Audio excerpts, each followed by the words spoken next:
എങ്ങനെയെങ്കിലും കോൺഗ്രസ് മരിച്ചാൽ മതി. അതാണ് രണ്ടു കൂട്ടരുടെയും ഒരേ ഒരു ആഗ്രഹം. എന്താ കാരണം? ബിജെപിക്ക് കോൺഗ്രസിന് ശക്തി ഉണ്ടാകാൻ പാടില്ല, കോൺഗ്രസിന് വളർച്ച ഉണ്ടാകാൻ പാടില്ല, കോൺഗ്രസ് ഉയർത്തെഴുന്നേൽക്കാൻ പാടില്ല. സിപിഎമ്മിന് ഇത് ജീവൽ മരണ പോരാട്ടമാണ്. ഇന്ത്യയിൽ ഇനി അവശേഷിക്കുന്നത് ഈ ഒരു സംസ്ഥാനത്തെ ഭരണം മാത്രമാണ്. ബാക്കി എല്ലായിടത്തെ ഭരണവും പോയി, ബംഗാൾ പോയി, നിവർന്നു നിൽക്കാൻ ഇനി കഴിയാത്ത വിധത്തിൽ. എന്നാൽ ത്രിപുര പോയി, തിരിച്ചു വന്നത് അവിടെ ആരാണ്? ബിജെപിയാണ്. ബിജെപിയെ തടുക്കാനുള്ള ശേഷിയില്ലാത്ത വിധത്തിൽ തകർന്നുപോയി ത്രിപുരയിലെ സിപിഐഎം, ബംഗാളിലെ സിപിഐഎം.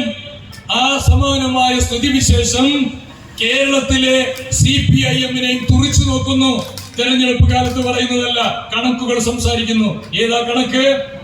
ഐക്യ കേരളം രൂപപ്പെട്ടതിന് ശേഷം 57-ൽ EM ശങ്കരൻ നമ്പൂതിരിപ്പാട് കേരളത്തിന്റെ മുഖ്യമന്ത്രിയായതിനു ശേഷം ഈ 2026 വരെ നടന്ന കേരളത്തിലെ ഒരു തദ്ദേശ സ്വയംഭരണ തെരഞ്ഞെടുപ്പിലും ഇത്ര വലിയ ഭൂരിപക്ഷം ഐക്യ ജനാധിപത്യ മുന്നണിക്ക് കിട്ടിയില്ല. അതിന്റെ കണക്കുകള് അമിത് മാഷ് ഇവിടെ പറഞ്ഞതുകൊണ്ട് ഞാൻ ആവർത്തിക്കുന്നില്ല. ഒരു ജില്ലയിലല്ല, കേരളത്തിലെ എല്ലാ ജില്ലയിലും ഗംഭീര മുന്നേറ്റം ഉണ്ടായില്ലേ ഐക്യ ജനാധിപത്യ മുന്നണിക്ക്? എന്തേ കാരണം? ഈ രാജ്യത്തെ ഇടതുപക്ഷം നടത്തിയ ദുർഭരണം, അഴിമതി, സ്വജനപക്ഷപാതം, വിലക്കയറ്റം എല്ലാം കൊണ്ട് പൊറുതിമുട്ടിയ ഒരു ജനത. ഇവിടെ ഇരിക്കുന്നുണ്ടല്ലോ എന്റെ ഹൈന്ദവ സുഹൃത്തുക്കള്, സുഹൃത്ത് ശശിയൊക്കെ ഇവിടെയുണ്ട്. ശബരിമലയ്ക്ക് പോകുന്ന ആൾക്കാരാണ്. എന്താ ശബരിമലയിൽ സംഭവിച്ചത്? ബാക്കിയൊക്കെ അവിടെ നിൽക്കട്ടെ.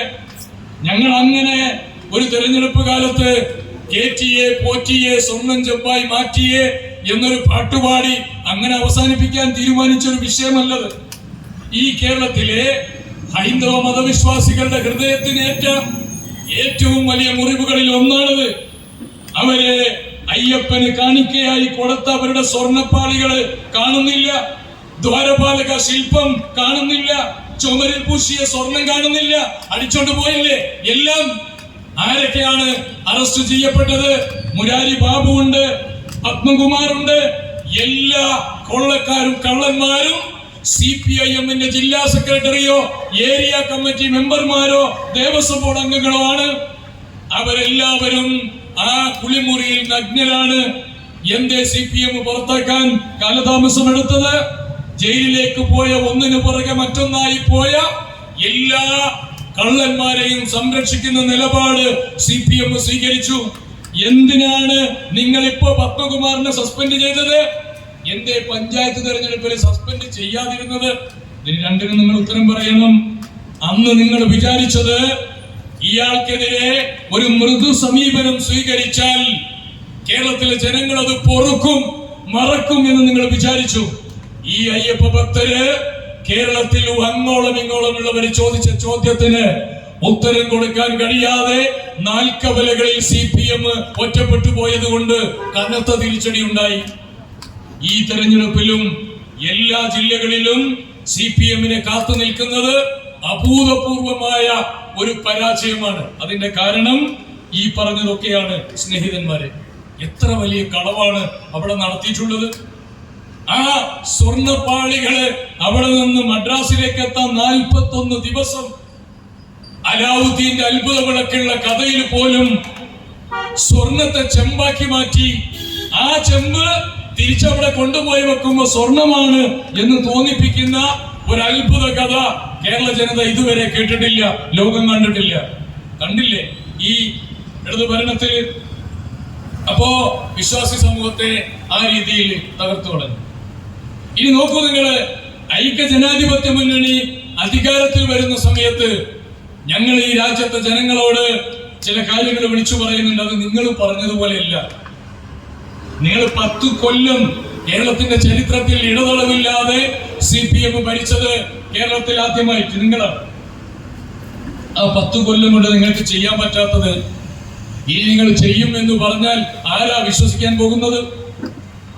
ഞാൻ ചോദിക്കട്ടെ സ്നേഹിതരെ, ഈ ഒരു ദിവസം ഞാൻ ഈ കാവനൂരില് വൈകുന്നേരം കോടതി കഴിഞ്ഞ് തിരിച്ചു പോകുമ്പോ അലിഫ് സൂപ്പർ മാർക്കറ്റിന്റെ അവിടെ ചില സാധനങ്ങൾ വാങ്ങാൻ വേണ്ടി കാറ് നിർത്തിയപ്പോ പൊടുന്നനെ അപ്രതീക്ഷിതമായി ഭയങ്കര മുദ്രാവാക്യം, കാതടപ്പിക്കുന്ന മുദ്രാവാക്യം. എന്തോ സംഭവിച്ചതുപോലെ അസാധാരണമായ ആൾക്കൂട്ടം. നോക്കുമ്പോ എന്താ സംഭവം? വീണ ജോർജിനെ കൊല്ലാൻ ശ്രമിച്ചു എന്നതിന് സഖാക്കള് കടന്നൽ കുത്തേറ്റതുപോലെ ആളടങ്ങി പ്രകടനം. എന്തായില്ല, എന്തൊരു പ്രകടനമായിരുന്നു. ഞാൻ ഈ രണ്ട് കാര്യങ്ങള് എന്റെ സ്നേഹിതന്മാരോട്, ഇതെല്ലാം UDF പ്രവർത്തകർക്ക് അറിയാം, രണ്ട് സംഗതി ഓർമ്മിപ്പിക്കുകയാണ്. ഒന്ന്, ആസിഡ് ബൾബ് കൊണ്ട് ഗംഗാധരമാരാർ തലശ്ശേരിയിൽ വെച്ച് CH എറിഞ്ഞ സംഭവം. രണ്ട്, സഖാക്കന്മാര് കണ്ണൂരിൽ വെച്ച് ഉമ്മൻചാണ്ടി എറിഞ്ഞ സംഭവം. ഒന്ന് കല്ലുകൊണ്ട്, മറ്റേത് ആസിഡ് ബൾബ് കൊണ്ട്. ആ രണ്ട് സംഭവം ഉണ്ടായപ്പോ കേരളത്തിന്റെ പൊതുസമൂഹത്തിന്റെ മുമ്പിൽ സുസ്മേരവദനായി വന്ന്, തനിക്ക് ക്ഷീണമുണ്ടായിട്ട് പോലും അന്ന് ഇതുപോലെയുള്ള വിഷ്വൽ മാധ്യമങ്ങളില്ല CH കാലത്ത്. ആ വിഷ്വൽ മാധ്യമങ്ങൾ ഇല്ലാത്ത കാലത്ത് ആകാശവാണിയെ മാത്രമാണ് ജനങ്ങൾ ആശ്രയിക്കാറ്. വൈകുന്നേരത്തെ വാർത്തയിൽ CH ആസിഡ് ബൾബ് കൊണ്ട് എറിഞ്ഞു എന്ന വാർത്ത വന്നാൽ അത് തന്റെ സമൂഹത്തിലും പാർട്ടിയിലും പെട്ടവർക്ക് വലിയ വേദനയുണ്ടാക്കും. എങ്ങാനും വികാരത്തിന് അടിമപ്പെട്ട ഒരു ജനത അത് കേട്ട് വല്ല അപക്വമായ പ്രവർത്തനവും നടത്തിയാൽ കേരളത്തിന്റെ പൊതുസമൂഹത്തിന് പരിക്കേൽക്കും എന്ന് ബോധ്യമുള്ള CH തന്റെ അവശത വകവെക്കാതെ തലശ്ശേരിയിൽ പൊതുസമൂഹത്തിന്റെ മുമ്പിൽ ചിരിച്ചു കൊണ്ടുവന്നു നിന്ന് CH പറഞ്ഞു, എനിക്കൊന്നും സംഭവിച്ചിട്ടില്ല, എനിക്കൊന്നും സംഭവിച്ചിട്ടില്ല. അതിന്റെ പേരിൽ ആരും ഈ രാജ്യത്തെ അപക്വമായ ഒരു നിലപാട് സ്വീകരിക്കരുത്, എനിക്കൊന്നും സംഭവിച്ചിട്ടില്ല, ആവർത്തിച്ചു പറഞ്ഞു. സമാനമായ രീതിയിൽ സഖാക്കള് കരിങ്കൽ ചീളുകൊണ്ട് എറിഞ്ഞ് മുഖത്ത് നിന്ന് രക്തത്തുള്ളികൾ ഇറ്റുവീണ ഉമ്മൻചാണ്ടിയെ നമ്മൾ കണ്ടു. എന്താ അദ്ദേഹം പറഞ്ഞത്? എനിക്കൊന്നും സംഭവിച്ചിട്ടില്ല, അതിന്റെ പേരിൽ കേരളത്തിലെ ജനങ്ങള് വികാരത്തിന് അടിമപ്പെടരുത്. ഉമ്മൻചാണ്ടി ഇത് രണ്ടും നമ്മൾ കണ്ടു. എന്നാൽ സ്നേഹിതരെ, കാവനൂര് ബസ് സ്റ്റോപ്പിന്റെ അവിടെയാണ് മന്ത്രിയുള്ളത്. ഈ സംസാരിക്കുന്ന സ്റ്റേജിന്റെ ഇവിടെയാണ് കറുത്ത തുണിയുമായി KSU കുട്ടികളുള്ളത്. അജഗജാന്തരമുണ്ട്. അതിന്റെ ഇടയിൽ നമ്മുടെ ഈ ടിപ്പു സുൽത്താൻ റോഡിൽ നിന്ന് മന്ത്രിയുടെ കാറ് വരികയാണ്. ഇവിടെ കരിങ്കൂടേറ്റ് നിൽക്കുന്നത് റെയിൽവേ സ്റ്റേഷൻ അവിടെയാണ്. ഇങ്ങനെ വന്ന് ഈ ടിപ്പു റോഡിൽ നിന്ന് ഇങ്ങനെ വന്ന് അങ്ങോട്ട് റെയിൽവേ സ്റ്റേഷനിലേക്കാണ് മന്ത്രിക്ക് പോകേണ്ടത്. മന്ത്രി വരുന്നു എന്നറിയുമ്പോ മന്ത്രി വരുന്ന വഴിയിൽ ഇവിടെയാണ് കറുത്ത തുണിയുമായി KSUകാർ നിൽക്കുന്നത്. റെയിൽവേ സ്റ്റേഷനിൽ CCTV ഉണ്ട്. മന്ത്രിയുടെ അകമ്പടിക്കാരുടെ കൂടെ അതാ ഇവിടെ നമ്മൾ ഈ പൊതുയോഗം നടന്നപ്പോ എത്ര തവണ വന്ന് പിടിച്ചുപോയി, ഇപ്പൊ എത്ര തവണ വന്ന് പിടിച്ചുപോയി. രഹസ്യ പോലീസ്, IB-ക്കാര്, തെരഞ്ഞെടുപ്പ് കമ്മീഷനുകാര്, അല്ലാത്തവര്, അങ്ങനെ ഒരു 3-4 ആൾക്കാരെ ഞാൻ തന്നെ ശ്രദ്ധിച്ചു. മന്ത്രി വരികയാണ്. മന്ത്രിന്റെ അകമ്പടി പോലീസിന്റെ കയ്യിൽ ക്യാമറ ഉണ്ട്. എന്തിനാ അകമ്പടി പോലീസ്? ഇവിടെ രാവിലെ ആ 300 രൂപ കൂലിക്ക് കിട്ടുന്ന ആ പോലീസ് തന്നെ എടുത്തില്ല ക്യാമറ? ഇല്ലേ? എല്ലായിടത്ത് പോകലല്ലേ? ഇവിടെ നിർത്തിയാലും അവിടെ ആ പോലീസുകാരുടെ അടുത്ത് പോലുണ്ടല്ലോ. അപ്പൊ മന്ത്രിയുടെ അകമ്പടി പോലീസിന്റെ കയ്യിൽ എത്ര ക്യാമറ ഉണ്ടാകും? മാത്രമല്ല, കണ്ണൂർ റെയിൽവേ സ്റ്റേഷന്റെ 2 വശത്തും ഞങ്ങളൊക്കെ അതുവഴി പലതവണ യാത്ര ചെയ്തവരാണ്. അവിടെ പ്രധാനപ്പെട്ട ഇപ്പൊ ഞാനിവിടെ സംസാരിക്കുമ്പോ ഒരുപക്ഷെ പോലീസ് എടുത്തുപോയ വിഷനിൽ ഇന്നെ കിട്ടിയില്ലെങ്കിൽ ഇസാഫ് ബാങ്കിന്റെ ATM-ൽ ക്യാമറ ഉണ്ടാവും. ഇവിടെ ജ്വല്ലറി ഉണ്ടല്ലോ തൊട്ടപ്പുറത്ത്, കുഞ്ഞാപ്പൂന്റെ റൂബി ജ്വല്ലറി, അതില് ഒരു ക്യാമറ ഉണ്ടാവും. ഇതിൽ കിട്ടിയില്ല, അതിൽ നോക്കും. അതിലും കിട്ടിയിട്ടില്ലെങ്കിൽ ഈ ലാബിലുണ്ടോ നോക്കും, അല്ലെങ്കിൽ ഇവിടുത്തെ പള്ളിയിലുണ്ടോ നോക്കും. എവിടെങ്കിലൊക്കെ വെച്ചിട്ടൊന്ന് സൂം ചെയ്ത് ഏകദേശം അതിനകത്തിന്റെ ഒരു കോലുണ്ടാക്കിയിട്ട് അത് കാണിച്ചു കൊടുക്കും. എന്നാൽ ഞാൻ ചോദിക്കട്ടെ സ്നേഹിതരെ, ആ പെമ്പറിനോട് പച്ചക്കളവല്ലേ കേരളത്തോട് പറഞ്ഞത്? അവര് KSUക്കാരുമായി തർക്കിക്കുന്നുണ്ട്, അപ്പുറത്തുള്ള KSUക്കാരുമായി, അടുത്തുന്നല്ല. എന്നിട്ട് അതുവഴി വന്ന ഷംസീർ, ഞാൻ മനസ്സിലാക്കുന്നത് ഈ തെരഞ്ഞെടുപ്പിൽ ഷംസീറിന് സീറ്റ് കൊടുക്കാതിരിക്കാനുള്ള ഏറ്റവും വലിയ കാരണം ഈ കളവ് കേരളം മുഴുവൻ പ്രചരിപ്പിച്ചതിന്റെ ഉപജ്ഞാതാവ് എന്ന നിലക്ക് ഷംസീർ എവിടെ നിന്നാലും പൊട്ടും. അങ്ങനെയുണ്ടല്ലോ, നാട്ടുകാർക്ക് ഒരു പ്രതികാരമൊക്കെ ഉണ്ടാവും. മലയാളി അത്ര മോശമൊന്നുമല്ല. ഒരു നിർണായകമായ തീരുമാനമെടുക്കാനുള്ള ശക്തിയും ശേഷിയും ക്ഷേമുഷിയുമുള്ള മലയാളിയാണ്.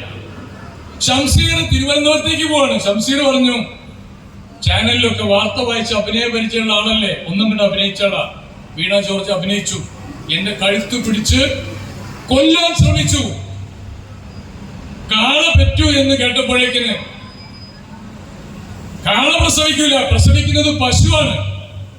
പക്ഷെ കാള പെറ്റു എന്ന് കേട്ടപ്പോഴേക്കിന് കയറുമായി വന്നു കിടാവിനിടാൻ. ആരെ? ഗോവിന്ദ മാഷ്, പിണറായി വിജയൻ, CPM-ന്റെ നേതാക്കന്മാര്, അതിൽ കാവനൂരും ഇളയൂരും ഒക്കെ ഉള്ളവരുണ്ട്. എന്ത് നിങ്ങൾ പ്രസംഗിച്ചത്, എന്ത് നിങ്ങൾ മുദ്രാവാക്യം വിളിച്ചത്? വീണ ജോർജിനെ കൊല്ലാൻ ശ്രമിച്ച് അത്യാസന്ന നിലയിലാക്കി ജനങ്ങളെ പ്രതികരിക്കുക. ആ വീണ ജോർജ് മറ്റേ സിനിമയില് നമ്മുടെ കൊച്ചിനണി പെട്ടതുപോലെ പെടലിക്ക് ഒരു സാധനം വിറ്റ് ചെയ്ത്, ഒരു കോളർ വിറ്റ് ചെയ്ത് തിരുവനന്തപുരത്തോട്ട് വിളിച്ചു നോക്കുകയാണ്. ആ തിരുവനന്തപുരത്തേക്ക് വിളിച്ചു നോക്കിയ മന്ത്രിയെ ഇവരെന്ത് ചെയ്തു? പ്രൈവറ്റ് ആശുപത്രിയിൽ ഒന്നും എടുക്കൂല കേസ്. കാരണം നാളെ അവർ സമാധാനം വേണ്ടി വരും. അവിടെ സർക്കാർ ആശുപത്രിയിൽ കൊണ്ടുപോയി അഡ്മിറ്റ് ചെയ്തിട്ട് പറഞ്ഞു അത്യാസന്ന നിലയിലാണ്. അപ്പൊ നമ്മൾ വിചാരിച്ചു മൂക്കിലൊക്കെ പൈപ്പിട്ട് ആകെ നേരെ വെളുക്കുമ്പോക്കിന് ജീവൻ പോയി എന്ന നിലക്ക് നിൽക്കുകയാണ്. ആരാണ് ഈ പെണ്ണെന്നറിയങ്ങള്? ഈ കപ്പൽ മുങ്ങൂല സാർ, ഇതിനൊരു കപ്പിത്താൻ ഉണ്ട് സാർ